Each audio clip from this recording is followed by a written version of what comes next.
Welcome back.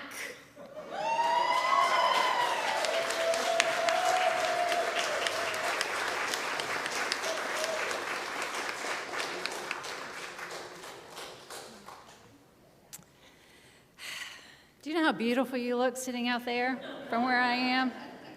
As my Quaker grandfather would have said, peace be unto you.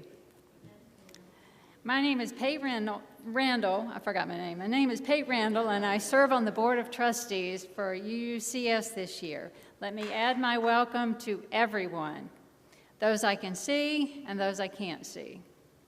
We're a welcoming congregation where everyone, everywhere is welcome, just as you are, just as we are. We care for one another.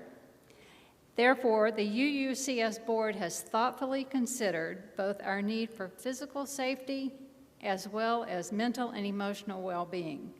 So, in accordance with the recommendation from the COVID Ad Hoc Committee, we have reopened indoor, in-person, Sunday morning services effective today.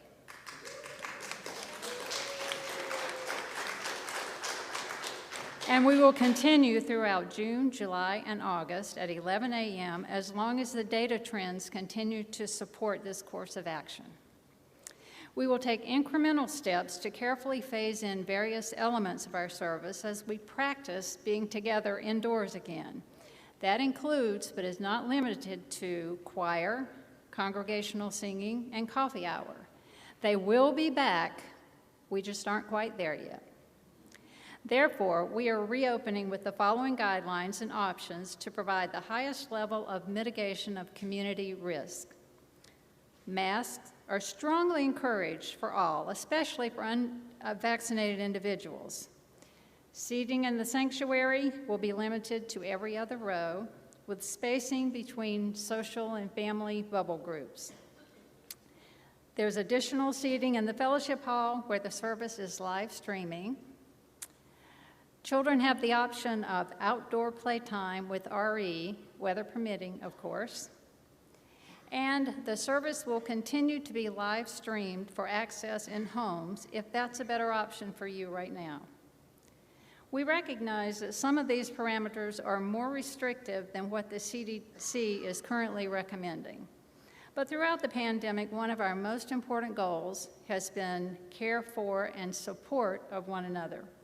And while public health guidelines may now say that it's safe for vaccinated individuals to not wear masks, we have members of our congregation who are not yet ready to enter spaces with a lot of people who are maskless. So, by encouraging those of you who are willing and able to continue to wear masks for a while, we hope to make everyone feel safe and included at in-person services.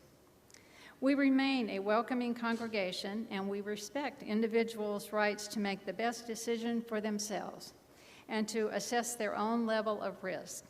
We trust that with the various options available, everyone will choose what is most comfortable for them personally while also honoring the choices of others. In light of these considerations, the annual meeting has been delayed until June the 20th, immediately following the service. This will allow for more time to practice being indoors together before this congregational meeting. There will be more details to come on how to participate virtually. What an amazing congregation this is. I'm so proud to be a part of it. Especially in times like this, we need each other. Thank you for being a congregation of care, and thank you for being in this congregation today.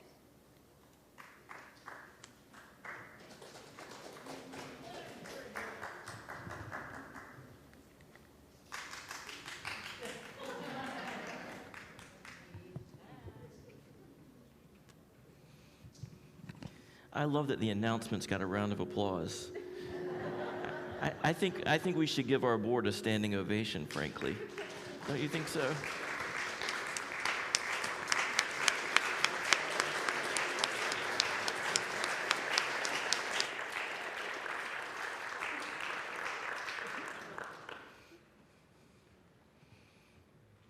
Thank you all so much for all you've done for the last 15 months. And for being here today, in all the ways that we're here today. And one of the major themes of this more than a year has been connection. How do we stay connected when we are separate? How do we connect across distance and space and time and differences of view, differences of practice? How do we stay connected through all of that? And we have done that so beautifully. We've done it so powerfully. And the fruit that that's borne, the result of it, is evident over and over and over again. Our annual meeting this year will be a rehearsal once again of all that we have done together because of the work we've done to stay connected through this difficult time.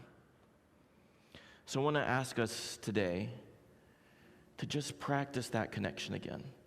If you're comfortable, you can close your eyes.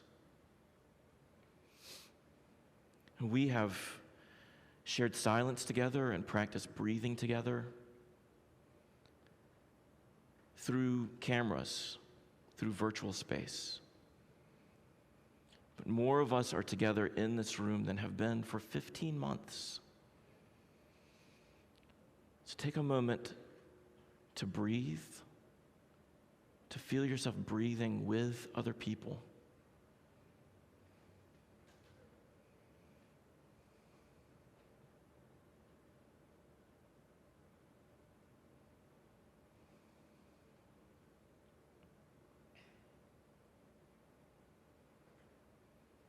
To hear the sound of another person's breath.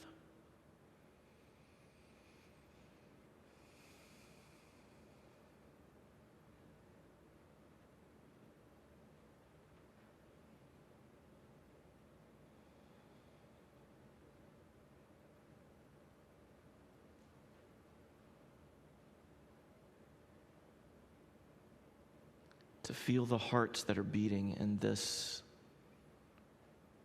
place of our hearts, in this sanctuary.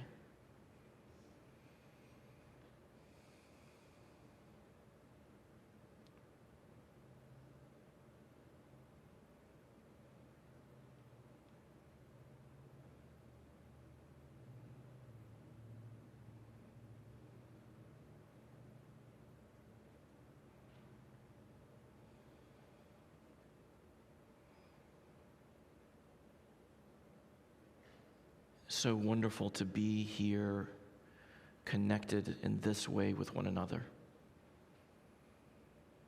And we know that many of us are not here for many reasons. Reasons of travel, reasons of transportation, reasons of safety, reasons of family.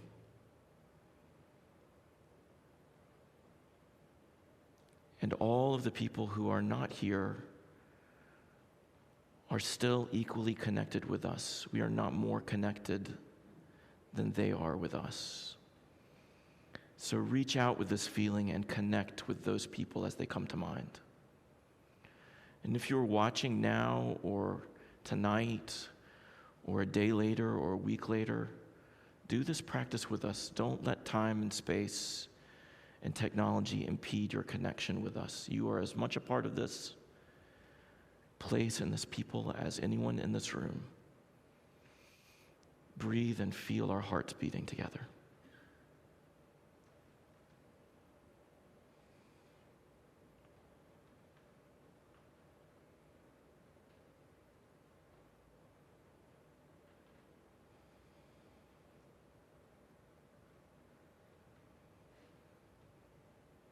We have children and volunteers out on the playground. Children are welcome here. This is a place for all of us equally.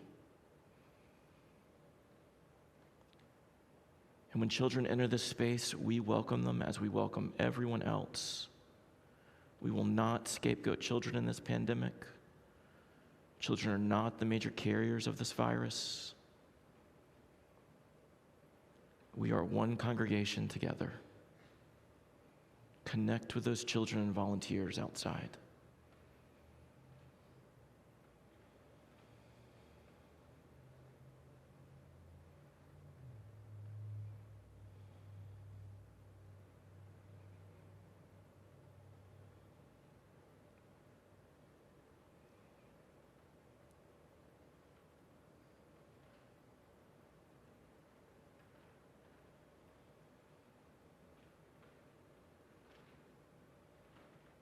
reach out to our community,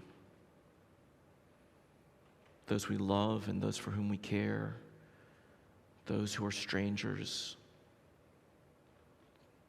those with whom we are in disagreement or broken relationship, those who would even do us ill. We gather for ourselves and for them every time we gather. Let your heart beat with theirs.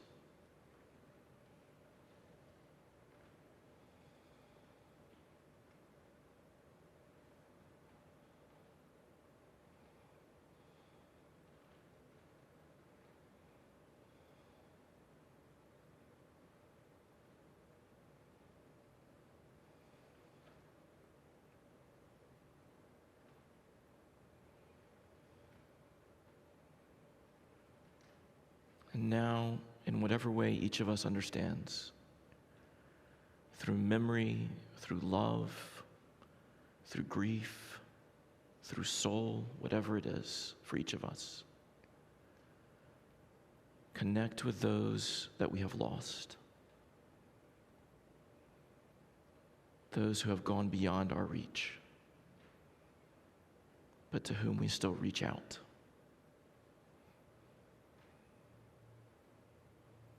Friends and family who died months ago. Friends and family who died just this week. I have an aunt who died of COVID-related illness this week. And we have people in this congregation who lost friends this week. Let your heart beat with theirs.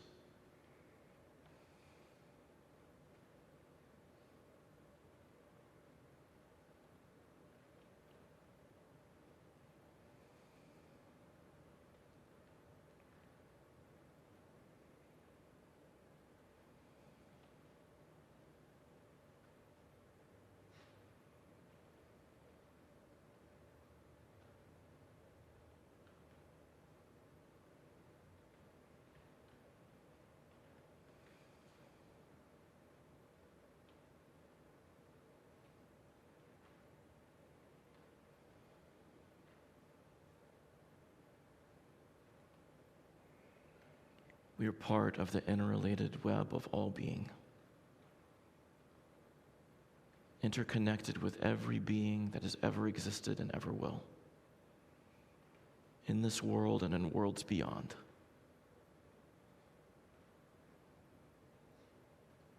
We've done this work of connection so well for 15 months, and we can see the fruit of it. We are tired. We are grieved, and we are joyful, all of those things.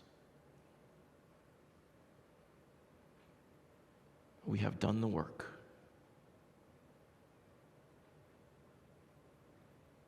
The next step is to make the work the way that we live,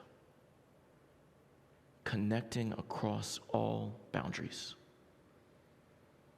in this world and any other world. We gather to do the impossible. And we show that it can be done every day. Now give yourselves a standing ovation, please.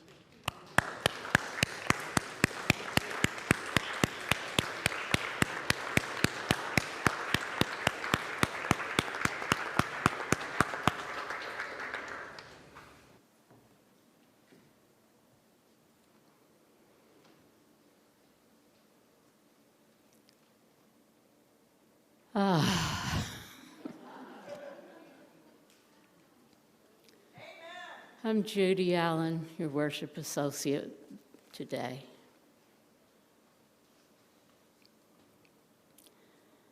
From Rainer Maria Rilke, poet whose words need to be heard with your heart, not your intellect only. Do you still remember falling stars, how they leapt slantwise through the sky, like horses over suddenly held out hurdles of our wishes, Did we have so many? For stars innumerable leapt everywhere, almost every gaze upward became wedded to the swift hazard of their play, and our heart felt like a single thing beneath that vast disintegration of their brilliance, and was whole, as if it would survive them.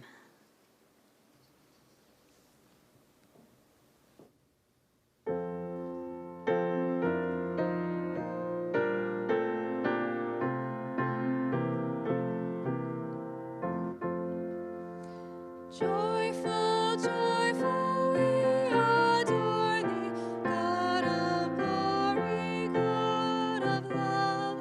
Hearts unfold like flowers before thee, hail thee as the sun above.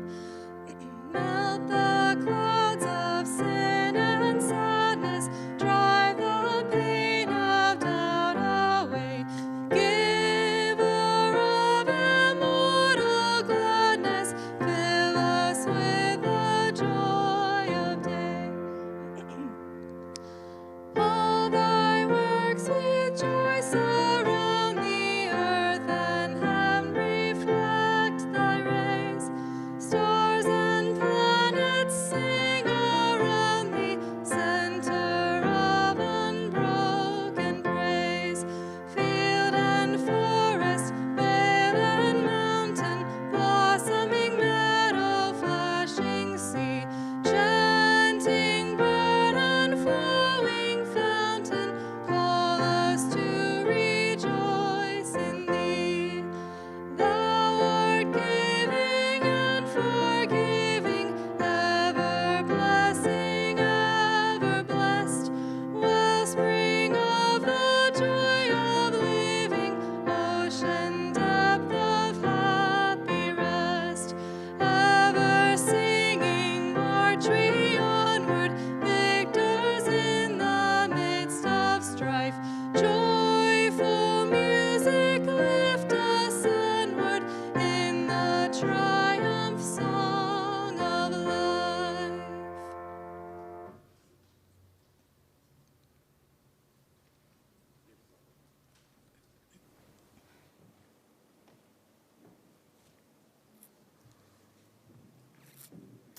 Good morning. It's amazing to be here. Hope I don't cry because it's just a really emotional time to just be back together. It's incredible. I didn't want the end of the school year to go by, such as it was, without taking time to honor several people within our midst. As we wrap up this year of living through the pandemic, I'm especially honored to recognize several graduates who've worked extra hard to go that extra mile this year. First is Lizzie Phillips, who couldn't be here today, but I still want to recognize her. She's been a part of our RE program for many, many years, and I think a lot of you know the Phillips, Krista Jones and the Phillips family. Lizzie will be attending Western Carolina University in the fall, and she'll be majoring in music education. Lizzie also helped quite often with childcare at special events and sometimes in the preschool on Sunday mornings. We'll miss her greatly, but know she will be doing amazing things as she moves forward into the wider world. Second is Sharon, one of our many dedicated childcare workers who has been with us almost every Sunday for, we were just talking, over 4 years. Sharon has just graduated from nursing school and will begin working at Spartanburg Regional this summer. We're very sad to see her go, but know she will be an amazing nurse since she cares so deeply about others. Sorry. And last but certainly not least, I'd like to recognize Anne for her amazing accomplishments in finishing her ministerial studies. I've witnessed Anne's work firsthand, the deep caring and thoughtfulness, sometimes frustration, that she put into every paper she had to write, and saw firsthand how her caring nature has brought us so much to our social justice programs here at UUCS. and I'm looking forward to continuing working with her. So if we could get a round of applause for these graduates.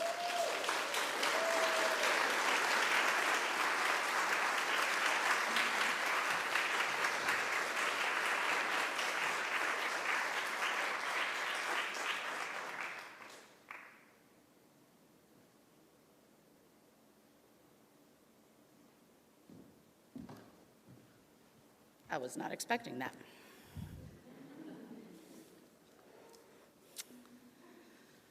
I wish you could all stand up here and see what I see. This is one of the most beautiful things I have seen in a long time. The last time more than a maximum of 10 people were gathered in this space was Sunday, March 8th, 2020. 66 long weeks. It is so good to be together, both through the gifts of technology and in person. We are at the place in our service that is the very favorite of some people, yet the place where others wish never existed. It is time for greeting one another. Now, we always try to be conscientious of the comfort levels of others during this time, asking if someone would like a hug, prefer a fist bump, offering a namaste, or simple hello. Today, we're entering into new territory, and there's some navigating to figure out. For some, this might be the first time they've been around this many people in those long 66 weeks. So just walking into the building is a big deal. For others, they've been gathering with family and friends, and they are just excited to be back with these friends. For some, you have realized that there is something pretty awesome about attending church in your pajamas and drinking your coffee in your favorite mug. So you are here with us via live stream. And if I'm honest, I kind of like that option. Wherever you fall on the spectrum is great. We are glad you are here, and we want each of you to feel comfortable during this time. If you're joining us virtually, feel free to take a moment and reach out to someone now or later by text, email, a phone call, and let them know you're thinking about them. If you are here in the sanctuary and you prefer to remain seated, this will let others know that you would like to be greeted from afar. And the rest of you, have at it. But,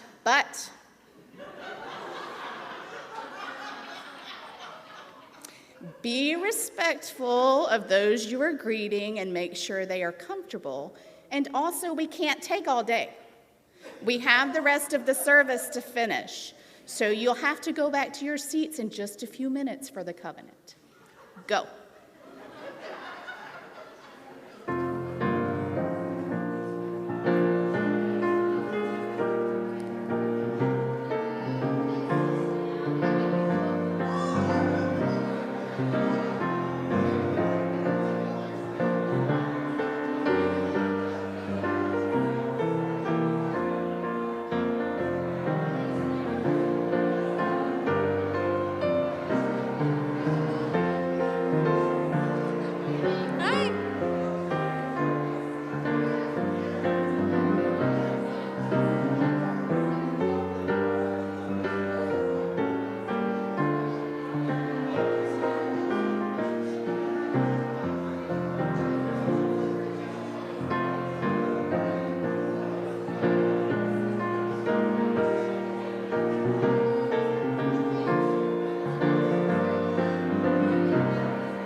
All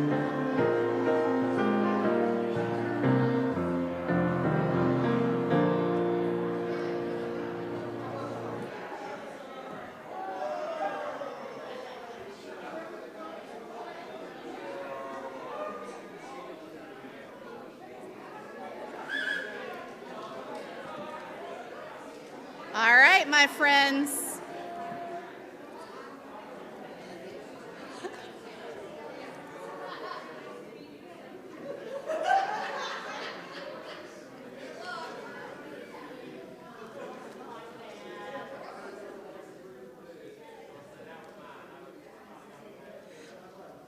That really is the most beautiful sight ever. And you kind of follow instructions.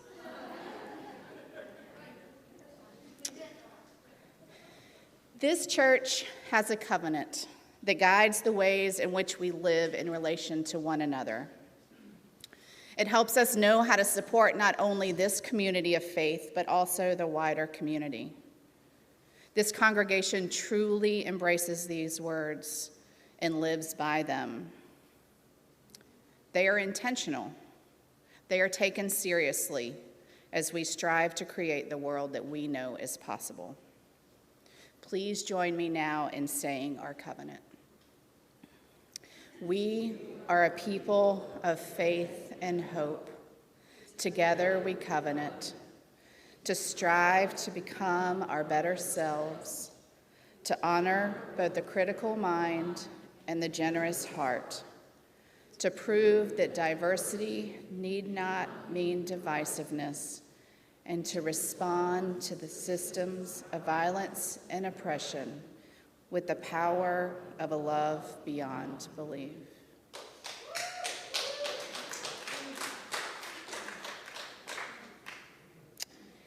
Even though we haven't gathered in the sanctuary in person for a really long time, our Rippling Bowl has been part of our weekly services. Stacy Jackson has done the most amazing job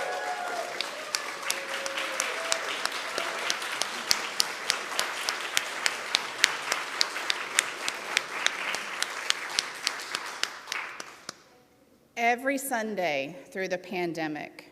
Stacy would share these beautiful pictures of the Rippling Bowl in nature. I really think we might need to create a coffee table book out of this series of photographs. But today, it's back in its place. Each week, we gather around the Rippling Bowl to place a stone or shell in the water as a way to share our joys and concerns.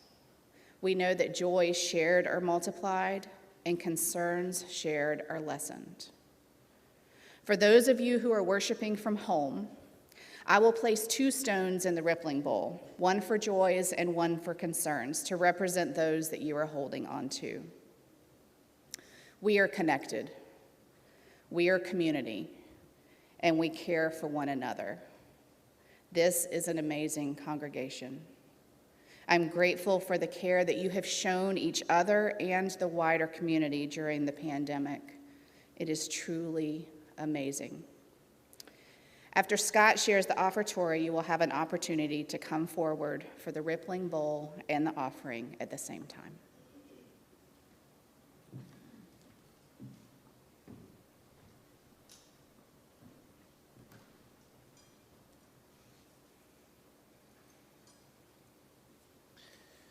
As Anna said, we're going to continue to do the offering and the Rippling Bowl the way we've done outside for the last few months, where we come at one time. The time will come when we can pass the offering plate, but that's another thing that we're just going to wait on for a little bit. This month, we share the plate on behalf of the Fund to Support Latinx Immigrants across our state. Now, you may say, didn't we just do that last month? And we did. And we did it a year ago as well. Some folks have given gifts to that fund every month since we initiated it a year ago. Let me explain to you why we are going to share the plate on behalf of that fund for one more month. Half of all loose gifts in the offering plate and all designated gifts will go to support this fund. What began as a small effort of our congregation in connection with advocates for the Latinx immigrant community in Spartanburg County has grown into a statewide coalition. We've shared stories about this many times over the last year. We've helped more than almost 2,000 individuals and hundreds of families to stay in their homes, to avoid eviction, to pay their utility bills, to have food, all across the state in more than 30 counties across our state. The need is still very great because of the pandemic and because these are folks that are scapegoated and targeted by our society. We know that the pandemic has brought to light, even more than before, the vast inequities of our way of living. And we are trying to be of support to these folks. We've gotten many grants to do that. Just in the last few weeks, we received 2 more grants that total more than $80,000 to help people in more than 20 different counties across South Carolina. With all of that influx of resources and that statewide network that we've built, an incredible work that has come out of this congregation in partnership with immigration advocates in Spartanburg County, we can ask, well, why are we doing this still? And let me explain why. The grants cover certain counties, but there are other counties that are not covered. And the grants cover rent and mortgage and utilities, but not other needs. And in the course of doing this work, requests come to us through this network of families in crisis who the grants cannot help. And it is our individual gifts, with the flexibility and freedom that comes with individual gifts, that are able to fill the gaps. We are bridging gaps that institutions and foundations are not able to meet. 2 weeks ago, when our grant management team met, we received one of these requests, just one. It was from a family in a very poor county, not covered by grants. The husband in the family had been deported. He was gone, and the income that he earned through his work was gone. And the wife in the family had been out of work because of COVID and then subsequent illness related to COVID. And in between illnesses, she had gone to work, housekeeping, providing for herself, her daughter, and her 3 grandchildren on her very partial income. This is a person, one of thousands, one of millions, that sustains our life and is hidden from view. She was badly behind on rent and utilities, facing shutoffs and eviction. And at this point in the pandemic, there's not a lot of mercy out there. It was directly gifts from this congregation last month that kept that family in their home, resolved all of their utility bills, and gave them a next step. It doesn't solve all the world's problems, but that family, grandmother, daughter, and 3 children, are more secure directly from the gifts that you placed in this offering plate last month. You did that. And that's why we're doing this one more month. We can't solve all the world's problems, but we can make a damn big difference to some people. Let us bring our gifts.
May you be well.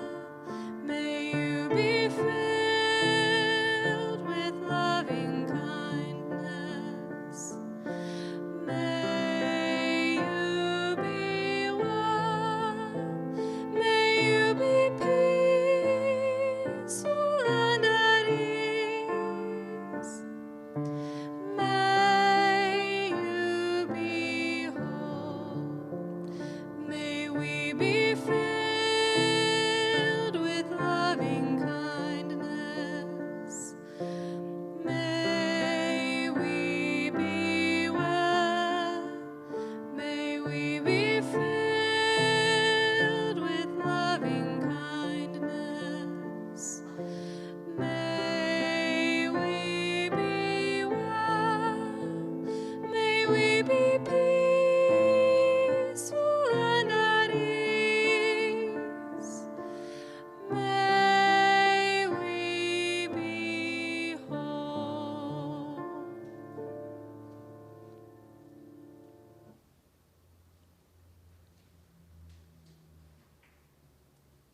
I'm well aware that this may not be for everyone.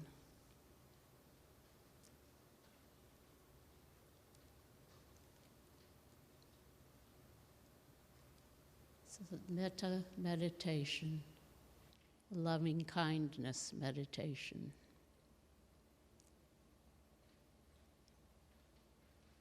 And we begin by offering loving kindness to ourselves. May you be free of suffering. May you be at peace. May you know the joy of your own true nature. May you be healed. May you be a source of healing for all others. And then we express loving kindness for those for whom we care. May you be free of suffering.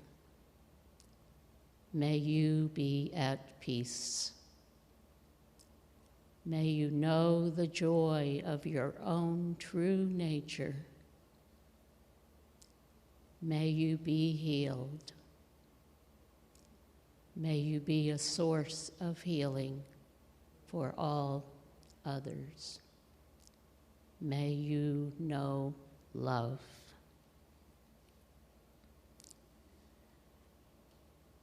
And this one requires quite a stretch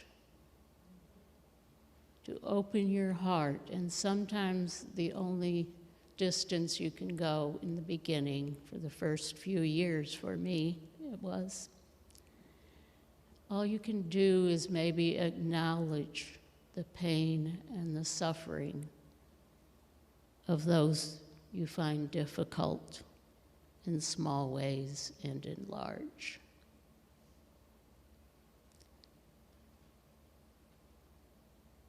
May you be free of suffering.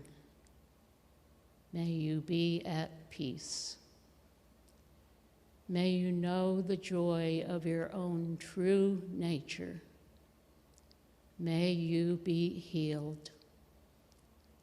May you be a source of others, source of healing for all others. May you know love. And finally, we express love for all beings.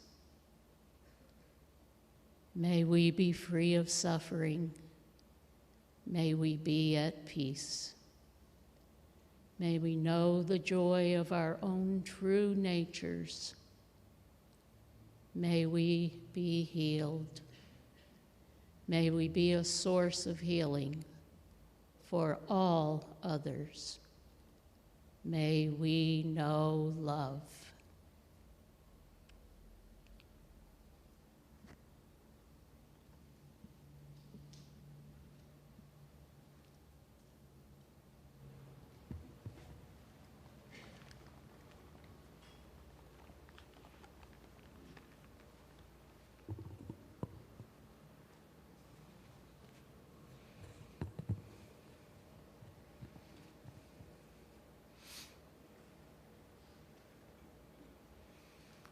share silence with me.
Hear me now? All right. I went backpacking with my son. You can see his picture on the front of the bulletin. If you get nervous about what time it is, just look at that picture. Good things take some time. I have his permission to tell you the story and to use his picture, and I have Ann Garner to thank for reminding me to ask for permission. We were gone over last weekend. And before I went with him, I was in the hospital visiting one of our members, a person who's living through a lot. And a lot became even more while I was away. But we were sitting there in the hospital room speaking with each other, and this person said, "You need to go." Not get out of the hospital room, but you need to go. You need to go and spend that time with him. Go and be with him. I'm going to be fine here, whatever happens. There was a lot that could happen. Whatever happens, go. I just appreciate so much a group of people who offer that to me. In the service last week, which is an absolutely beautiful and very challenging service, but so beautiful. The things that Mary said about the well-being of ministers and our mental health. I've never heard a congregation acknowledge those things from the pulpit. So I just feel great gratitude for you that I'm a part of your thinking, and my family is. Thank you. She said, "You need to go." So we went. We went backpacking for 5 days. Yeah, we hiked the Foothills Trail. It's a trail that runs between Highway 11 and Highway 64, right along the North Carolina-South Carolina border. From Whitewater Falls, for the Chattooga River and Whitewater Falls, through 5 of the Jocassee Gorges around the northern end of Lake Jocassee, and ends at Table Rock State Park.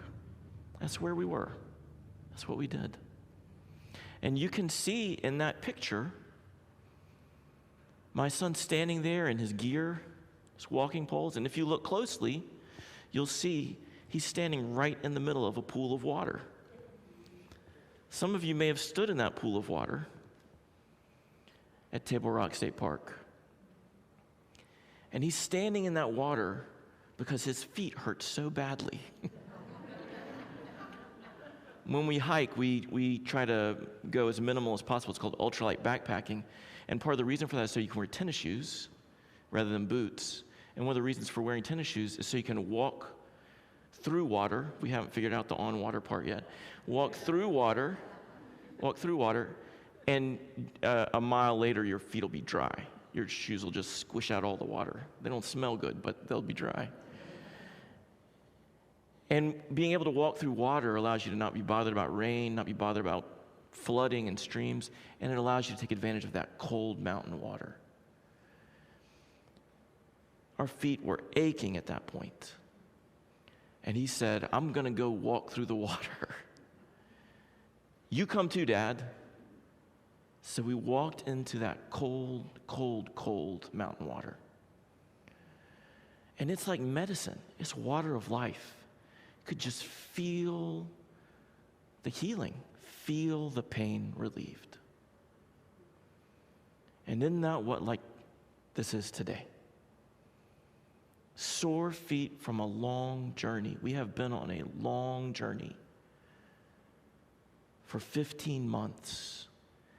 And finally we get to sit down in this place of beauty and put our feet in the cool water. Just feel the pain ease a little bit. Being here. Just feel the relief. Just feel it. How good it feels.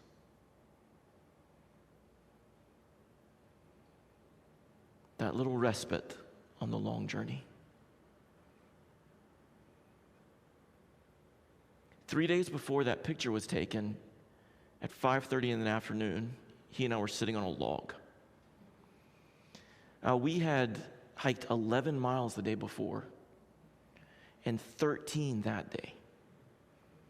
He's 12. And we're sitting on a log at 5:30 in the afternoon in a campsite. And we're talking about a trailhead just a few miles further up, how we would have hiked a really big section in 2.5 days, and how there would be no shame if we just ended right there. Because it was the start of our trip. It was hot. It was before the cool weather had come in last week. It was hot. We were carrying all of our food, all of our gear, the heaviest parts at the start before you started to really eat, right? And it had been rough going there at the beginning. And so we're sitting there on that log in the early afternoon, right? Summer, 5:30, still early, with all these maps and trail guides spread out in front of us, talking about how there's no shame in wrapping up tomorrow morning. It'll be a great surprise for his mother, my wife, and his sister, my daughter. Right, we'll come back and have a nice Memorial Day together as a family. And as we talked, I just nudged him a little bit. I said, you know, this is absolutely right. And there's no shame in this. We could do this. We've done a great job. We've had a great time. 2.5 days in the woods is fantastic. But I bet that if we just went a few more miles today to the next campsite, we'd be in a position the next day to go a little further. And I bet we could do this whole thing. I bet we could do this whole trail if we just went a little bit further today. And he looked up from a map and he said, no truer words ever spoken from son to father. He said, I know what you're trying to do.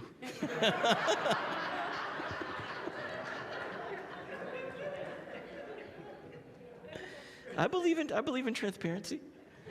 I said, look, you know, if we had trouble, there are lots of places along the way, road crossings and so forth, where we could get off if we needed to. If we stop here today, we will be done. There's no way we can do the whole thing in the time that we've got allotted. There's a long-range planning meeting at 6:30 on Tuesday evening that I've got to be at. We've got to get done before then. So we have a choice to make. Do we want to go forward now or not? And we talked about it. We talked through all the options. We looked at all the plans, all the maps. And he said, okay, we'll give it a shot.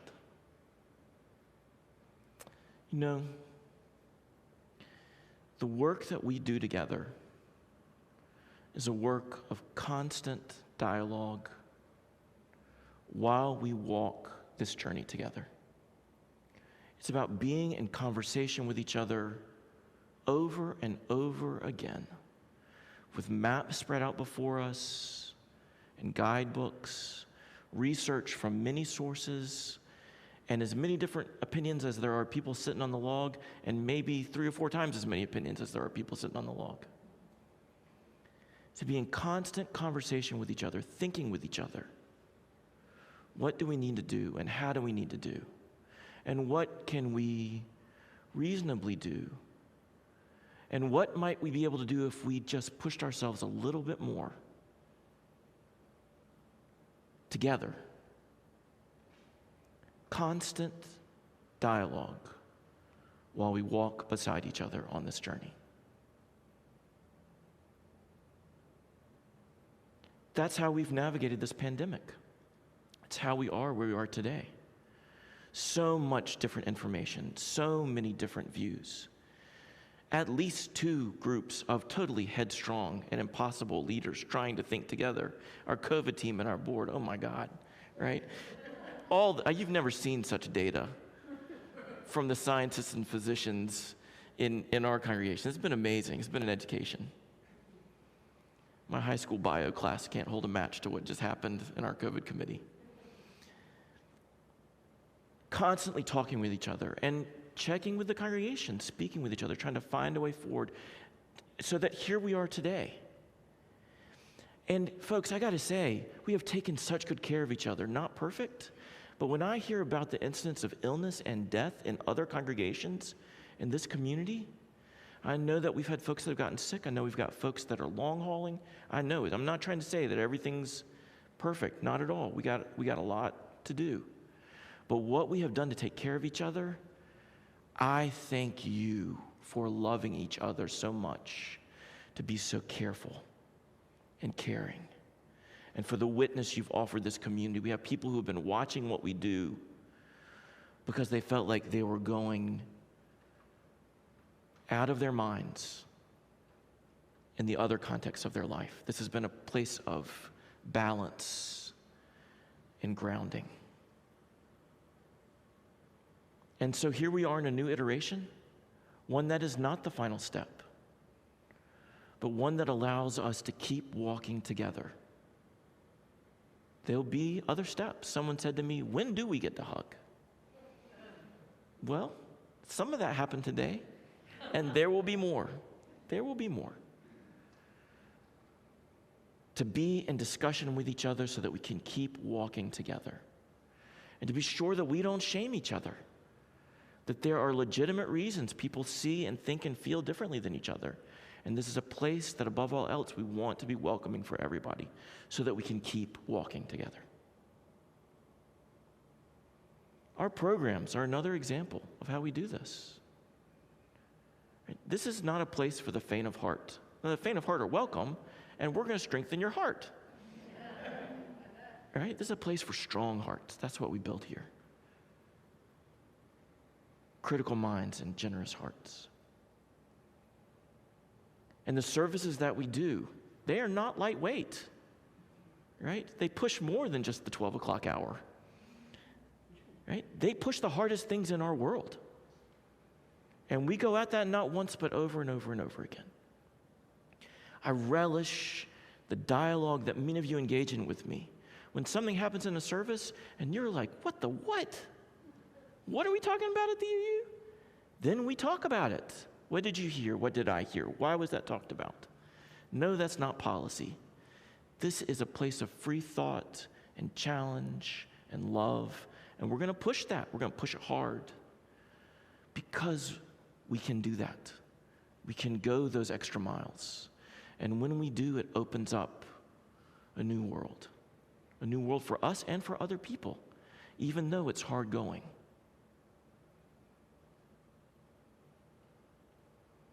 Let me tell you 2 more ways that we do this. Today is the day of retirement for Pat Landry, who has been the administrator for our congregation for 10 years. 10 years it would be this August. And Pat has been the glue that held us together through a whole lot of other changes. Nobody's perfect, but Pat has done a bang-up job of just sticking with us and sticking us together, right? And on June 20th, in 2 Sundays, she's going to be here This is her anniversary weekend, but she's going to come on June 20th, and we're going to celebrate her. And on that day, please give her a standing ovation, because she deserves it. Whatever has happened in those 10 years, she deserves it. This spring, when she announced her retirement, we faced the question, what would we do? And as head of staff, in conversation with the personnel committee and with our board and with other groups involved, we went into a 2.5-month dialogue. What do we do? Do we do? And a plan emerged that is kind of wild. Kind of wild. Not at all stopping at the first campsite. A plan about pushing further. But what we have found in conversation with each other over these 2.5 months is that we can take Pat's position and ask our accountant, Miga Batten, to take on an expanded role, to expand her contract with us, to boost the administration of our financial operation. During this pandemic, the cash flow of our congregation, because of all the grants and the elevator campaign and everything, it has doubled this pandemic. Our financial operation has expanded to that degree. That's not money in my pocket, I promise you, okay? That's our work in the world, the things that we're doing. And we need a more robust financial operation to be sure we are on top of that. It's a blessing and also a danger. And Miga can take on an expanded role, picking up some of Pat's duties, so that we have that well in hand. And when we asked Miga if she'd be willing, she said yes. And the contract is signed. And Miga is staying, absolutely. And our communications have also exploded this year. Video, and all the ways we reach out, not just to ourselves, but to our community. And we have someone who has a lot of experience in communications, including in a church setting, who also happens to have just graduated from seminary. And so, after much discussion, a contract was offered to Ann Garner.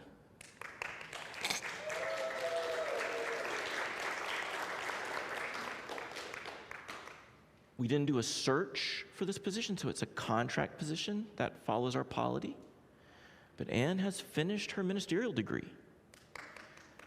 And she has been hired by the board for a year to be our contract assistant minister, working with social justice and worship and pastoral care and that whole communications piece. We have been able to take Pat's position and break it into pieces to enhance the parts of our operation that need enhancing, and to allow us to think about what, if in the future we hire an administrative position, that might need to be, so that we don't just hire to replace, we think through what might be the bigger plan. A way to streamline and simplify and clarify and do a really good job from day one. And if you look at the back of your bulletin at the announcement about the annual meeting, the absentee ballot, you will see there's even a further step where an ordination council that was convened by the board and that sent a recommendation to the board, and the board itself is bringing to the congregation a vote, because in our polity, the congregation votes, chooses whether we ordain someone or not. Whether we would join Ann's home church, a progressive Baptist church in Greenville, a sister church of ours, in ordaining her this August. Our contract assistant minister, ordained by us and her home church. You'll vote on that on June 20th. I'll never tell you how to vote, but if you have to guess how I feel about it, you can come ask me. Look, that's not stopping at the first campsite. That is taking a model of church administration and breaking it wide open into a new plan. But the result is that Miga and Ann and others of us on staff who will also share parts of the work, we've been training with Pat for more than a month. And Pat saw it coming. She started teaching us stuff, anticipating what we were planning before the plan was even announced. Such synchronicity. we stay in conversation with each other as we walk along beside each other to find new ways, new paths forward. All this spring, from winter to spring, our Committee on Ministry and our board and our long-range planning group have been in conversation with each other about what it means to come out of the pandemic and what the future of our congregation might be. And they are designing for us a visioning process that would ask every person that's a part of this congregation over many months to think together and talk together, to be in conversation with each other, to develop a plan, not to tell us all what to do and not to impinge on our freedom, but so we can walk together with clarity, to have a sense of where we're going and why and how to work together. It's so exciting. The idea of being aligned without any of our freedom curtailed. They will bring that to us this fall for us to think about and choose to engage in. We walk beside each other in constant conversation to find our way.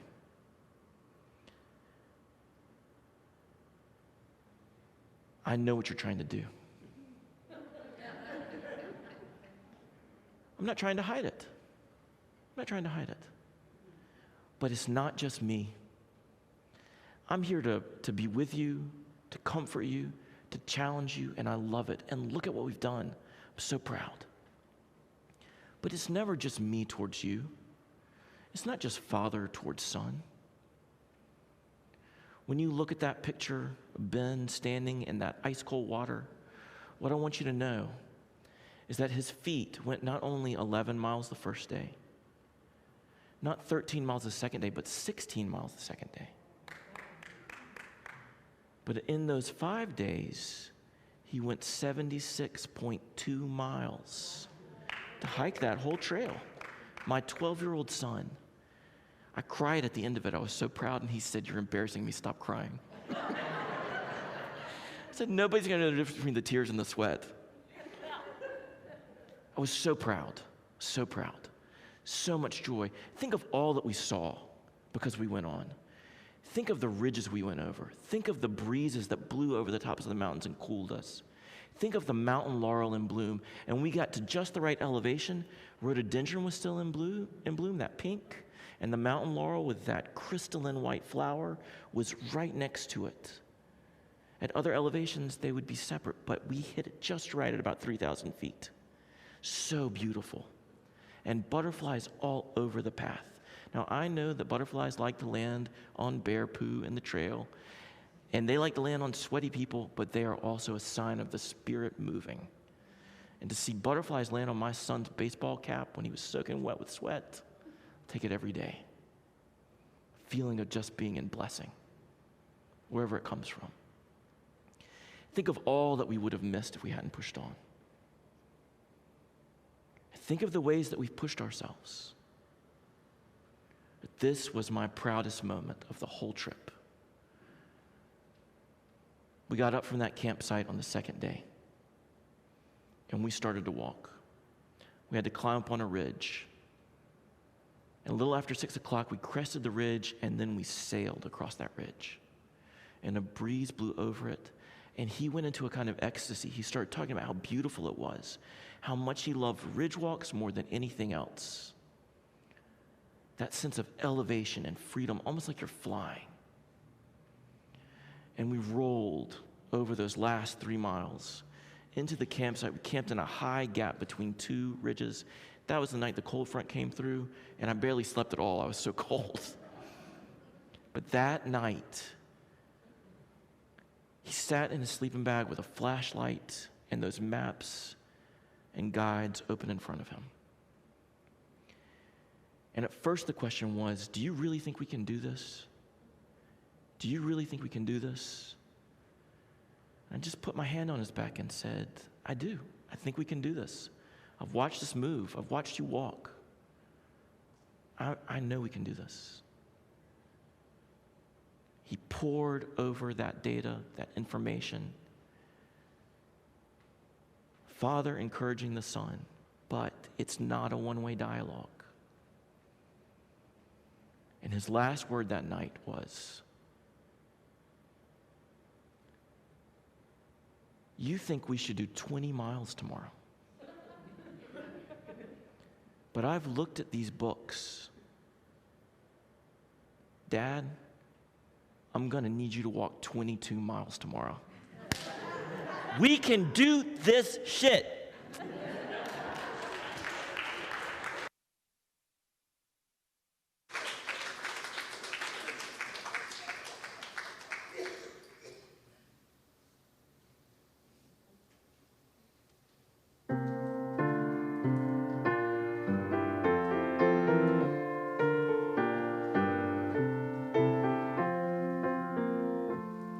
Tis a gift to be simple, tis a gift to be free, tis a gift to come down where we ought to be. And when we find ourselves in the place just right, 'twill be in the valley of love and delight. One true simplicity is gained, to bow and to bend we shan't be ashamed. To turn, turn will be our delight, till by turning, turning we come round right. Survival of the most cooperative. The Dalai Lama and Thubten Shodron, from In Praise of Great Compassion. Why should we be kind to others? Even ants and bees cooperate and take care of one another. They know that to survive, they must work together. Rather than survival of the fittest, survival of the most cooperative enables life to continue.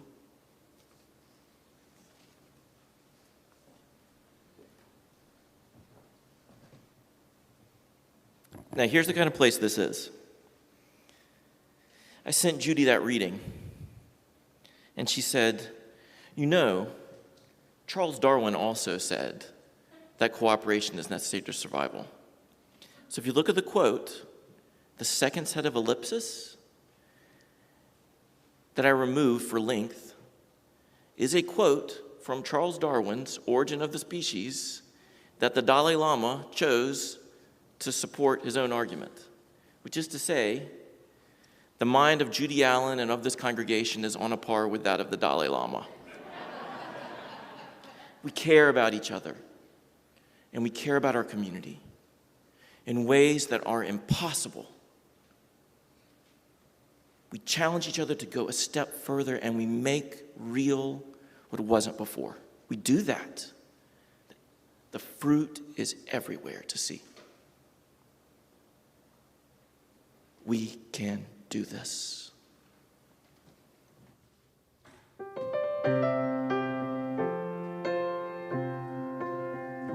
We have spent time together, and these holy moments give us strength.